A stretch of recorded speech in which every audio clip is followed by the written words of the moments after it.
Randall Cobb was on the Bussin With The Boys podcast with Will Compton and it's Taylor Lewan, two former Tennessee Titans. And he relived the glory that was the 2020 season. I'm not sure. So, Randall Cobb, former Houston Texans wide receiver, who was more victim than cause of all of the dysfunction and disarray that this team was going under in 2020 through 2022. He was on the Bussin With The Boys podcast with Will Compton and Taylor Lewan, two former Tennessee Titans. And it's been hard. It's been hard for me because I hold on to this football hate, and I had a lot of football hate for Taylor Lewan for a while. But now that he's been out of the league long enough, I can appreciate him as a really good podcast host. So Randall Cobb signed with the Texans in 2020 after having a really good and kind of a resurgent year with the Dallas Cowboys. He signed in 2020. Here's how all that went down. In my mind, I'm like, this is a great situation. They got D-Hop. I can go and work the slot beside him. And then like my first red flag should have been when they traded D-Hop, right? They traded D-Hop while we were finishing up our negotiations. And I'm like, wait a minute, that doesn't, like, why would they do that? Like, it just didn't make sense at the time. But obviously. Crazy trade, too. Yeah, it was a crazy trade. You guys might remember that, the old DeAndre Hopkins trade. This is the interesting thing about this. With the timeline of it, Sean Pendergast and I went over it. Randall Cobb and his agent were in negotiations with the Texans, and maybe they had already kind of agreed verbally, but the deal didn't go through until after DeAndre Hopkins was traded. And I think that speaks a little bit to just how aggressively and weirdly the Texans were spending money at the time. They gave him 3 years, $27 million. The Cowboys offer, and Randall Cobb didn't talk about any other offers, was 3 years, $18 million. And the Cowboys had offered $12 million guaranteed. The Texans had offered $18 million guaranteed. So maybe Cobb would have bailed on it if the money was closer, if the Texans hadn't spent so exorbitantly on so many guys that were getting overpaid while Bill O'Brien and Jack Easterby were the GM. But just to listen to Randall Cobb in this interview, and I've got the link to it below, the Bussin With The Boys full interview of Randall Cobb. It really brought me back to just how weird the entire situation was, because this was right at the start of all the COVID lockdowns.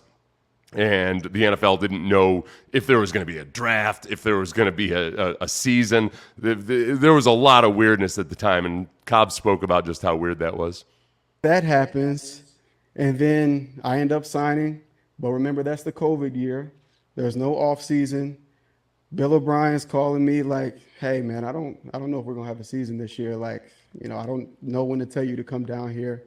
And then I remember he called me like a few days later, like, "Hey, I'm gonna need you down here like ASAP. Like this thing, we get ready to do it." I'm like, "Oh, okay." So at that point, this was 2020. Bill O'Brien and Jack Easterby had been acting as like they wouldn't admit it in 2019, and they named Bill O'Brien the actual GM in 2020. It was all so weird. And yet at the same time too, I think we were all a little bit distracted back in those days.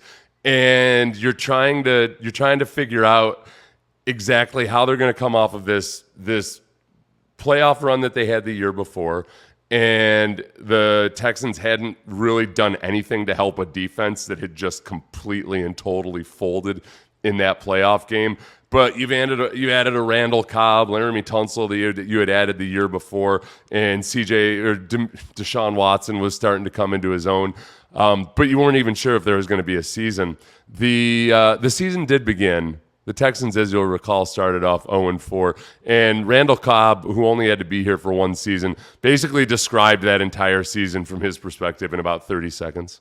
We started the season 0-4, and they fire O'Brien.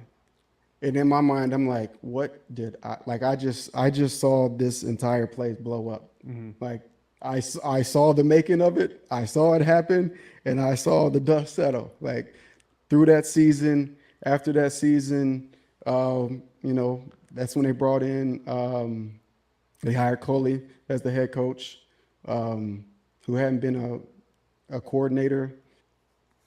Oh, he hadn't been a coordinator. He was the passing game coordinator. of the Baltimore Ravens, who had a horrible passing game the year before. But yeah, it didn't make any sense other than if you're hiring what you knew was going to be an interim coach of some sort. And in hindsight, that's what it was. I think that is and remains maybe one of Nick Caserio's bigger mistakes, in that I think they saw the writing on the wall. Caserio knew what the salary cap situation was and that they had to reset. You're a quarterback at that point, didn't have any public sexual misconduct allegations against him, but he had requested a trade, and there were and none of the really good candidates were going to come in and sign on to whatever the hell was going on with the Houston Texans. So I think that if they had hired Lovie Smith that year, that would have made a lot more sense as somebody that could instill some kind of culture and keep some semblance of stability. But with Culley, and Randall Cobb was very polite when he talked about Culley. He had a few more comments here. But I think in him just pointing out that Culley had never been a coordinator, he wasn't going to be the guy. We knew that in Houston. It's only Houston Texans fans that understand that none of us were actually blaming David Culley for why the Texans were a mess. He was a symptom, not the disease. It was like the hiring of David Culley and the way that team operated that year, with Bill O'Brien and Jack Easterby as co-GMs and eventually just Jack Easterby as the interim GM. It just that was in the complete mess of it all. I don't blame Randall. I've got no ill will in my heart for Randall Cobb either. I'm not going to call him a poor guy because he made out like a bandit with the amount of money the Texans paid a guy who'd been getting 500 yards receiving at a clip. So again, in hindsight, if you want to look at when, like, as ugly as it would be for the next couple of years, it was a bit of a turnaround if you listen to Randall Cobb talk about how he felt when he met Nick Caserio. So Cobb had been there in 2020 for that season. Caserio gets hired in January of 2021. And the first time I met Caserio, I knew he was like, he's the guy. Like, he's gonna fix this place. His first day, I remember, of the offseason that year, he had 27 transactions on day one of free agency. I was like, oh, he's getting ready to flip the roster, like completely flip it. And so I go through that offseason. Right before training camp, we are getting ready to go out for the conditioning test, and they come and grab me and bring me up to the office. Hey, you're getting traded back to Green Bay. And like, I just had the biggest smile on my face. Yeah, that was his dream to go back with his guy, to be back with his guy, Aaron Rodgers. The whole discussion has my eye twitching, or maybe I had too much coffee. Could be both. It could be both. Randall Cobb was what he was. I think there were a lot of the signings that Bill O'Brien and Jack Easterby did together where, again, they were symptoms. They weren't the problem. Like, Whitney Merciless got that nice extension, and everybody loves Whitney Merciless. I love Whitney Merciless. He was not at a stage in his career where he was going to command that kind of money from anybody else, and it was just a needless extension. Nick Martin in that extension, when he would end up like struggling to find a job 2 years later. Some of the other players that they brought in that they paid really, really good, like Eric Money, they paid him like he was a starting cornerback in the league, a proven starter, where he'd been kind of a utility defensive backfield guy. It was just that multitude of things that all added up. Next was Cobb on how things were conducted differently than in Green Bay and in Dallas. And then when you go to Houston and you see the way that things are being done, and like, you can't do anything about it, and you're just stuck in it. You're like, there's no outlet, like, and on top of that, it's COVID. You can't go anywhere. You can't do anything. We're getting tested every single day. Like, I think it was just a whirlwind of like bad. And it was just a shitty place. I almost cut out it was a shitty place. Yeah, it was a whirlwind of bad. It was a whirlwind of bad. And this is the thing about NFL coaches and GMs and when they operate the way they did in 2020, which was like Bill O'Brien knew the risk of what he was doing. They were going all in on a few things, including the DeAndre Hopkins trade, and just trying to play this parlay mentality where, well, if we can just do this one kind of unconventional thing, and if that works out, and then if this other unconventional thing works out, and then if this other low probability things work out, then we'll win the Super Bowl. And they were spending so much for so little that he knew, like, because he'd be an idiot if he didn't, and he's not an idiot. He knew that the risk was he was going to get fired if this didn't work out. They were doing so many things unconventionally and weirdly that it was either going to work or it was going to blow up in his face. And like, players and coaches get to leave the whirlwind of bad. The fans don't. Like, the fans don't get to leave the whirlwind of bad. Randall Cobb got traded away. We're stuck here for 2 more years living through that whirlwind of bad that Randall Cobb described. That's the thing that, aside from everything else that I like about DeMeco Ryans, the thing that's really rare in the NFL is that you have a head coach who specifically wants to be in the city in which he's coaching. Like, that his wife is from here and he played here, and that he always wanted to get back here. They were his number one choice last year when he would have had multiple suitors, including the Denver Broncos, no matter how much some people shout that it wasn't the Broncos. So that part of it, not that necessarily means that he's going to be better because of it or what have you, but I think in terms of like being a fan of a team that has seen what it went through and just like how mercenary Bill O'Brien was in the way he operated in a lot of ways, it's just one of the ways that DeMeco Ryans is way different, amongst others, and I'm very grateful for it right now. What was Houston lacking compared to the Cowboys and the Packers, the 2 teams that Randall Cobb had been with? Well, I think direction.